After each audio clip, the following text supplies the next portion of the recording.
Welcome to easy learning 700। ये MGT 211 introduction to business की short lecture series का 25th lecture है। इसमें सबसे पहले है मार्केटिंग रिसर्च। मार्केटिंग रिसर्च क्या है? Decision support system. ये डिसीजन जो भी डिसीजन लिया जाता है उसको सपोर्ट करती है मार्केटिंग रिसर्च। इन्फॉर्मेशन प्रोवाइड करती है डिसीजन लेने के लिए। तो मार्केटिंग रिसर्च में क्या होता है कि मार्केट से इन्फॉर्मेशन कलेक्ट की जाती है, और जो इन्फॉर्मेशन कलेक्ट की जाती है ज़ाहिर बात है वो ग्रॉस फॉर्म में होती है। तो उस पर कुछ प्रोसेस होता है जो डाटा एनालिसिस के अंदर किया जाता है, और फिर उसके बाद जो कंसर्न लोग होते हैं वहाँ पे इन्फॉर्मेशन को डिसेमिनेट कर दिया जाता है।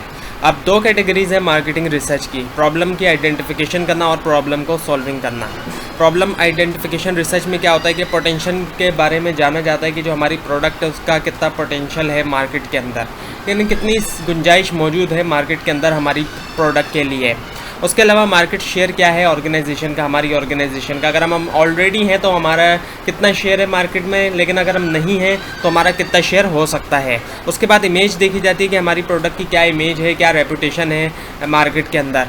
फोरकास्टिंग की जाती है, यानी कि प्रेडिक्शन की जाती है हमारी प्रोडक्ट के बारे में मार्केट के अंदर, और जनरल ट्रेंड को देखा जाता है मार्केट के अंदर। फॉर एग्जांपल जैसे फिटनेस का ट्रेंड है लोगों का, तो उस तरह के जो ट्रेंड है, ये जो है जनरल ट्रेंड, इनको देखा जाता है मार्केट के अंदर, और ये भी इसमें भी कल्चरल ट्रेंड है और बिजनेस ट्रेंड्स हैं।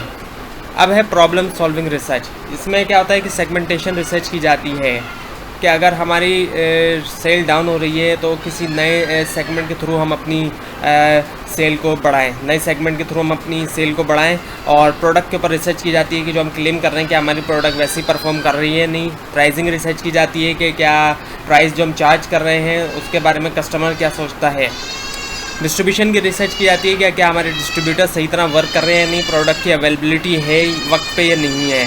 और प्रमोशन रिसर्च की जो हम पैसा प्रमोशन पे लगा रहे हैं क्या वो वर्ती है या नहीं, क्या हम टारगेट जो हम अचीव करना चाहते हैं वो प्रमोशन के थ्रू अचीव कर रहे हैं या नहीं कर रहे हैं। अच्छा, अब कौन कौन से स्टेप इन्वॉल्व है मार्केटिंग रिसर्च में? पहला स्टेप होता है कि प्रॉब्लम को आइडेंटिफिकेशन करने के, कौन सी प्रॉब्लम है, प्रॉब्लम क्या है। उसके बाद थ्योरेटिकल फ्रेमवर्क डिज़ाइन किया जाता है, तो उसमें क्वेश्चंस देखते हैं कि कौन से क्वेश्चंस होंगे, और जब क्वेश्चंस होंगे तो उसके बाद फिर पॉसिबल आंसर्स क्या होंगे उन क्वेश्चंस के, वो हाइपोथेसिस होता है।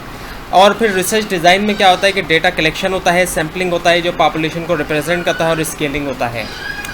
फिर उसके बाद अगले स्टेप में असल में डेटा कलेक्शन होती है, और जाहिर बात है जो डेटा कलेक्शन होता है उस पर फिर कुछ काम किया जाता है, उसको यूज़फुल बनाया जाता है डेटा एनालिसिस के अंदर। फिर रिपोर्टिंग की जाती है, जो जो कंसर्न लोग होते हैं वहाँ तक उसको डिसेमिनेट किया जाता है। और डेटा किन किन लोगों को डिसेमिनेट किया जाता है, रिपोर्ट किया जाता है? मार्केटिंग के लोगों को, प्रोडक्शन के लोगों को, और जनरल एडमिनिस्ट्रेशन कंपनी की। तो ये था आज का लेसन नंबर 25। आपको कोई भी कन्फ्यूजन है नीचे कमेंट ज़रूर कीजिए, और इस पूरी सीरीज़ को देखने के लिए इस चैनल को सब्सक्राइब कीजिए। Thanks for watching.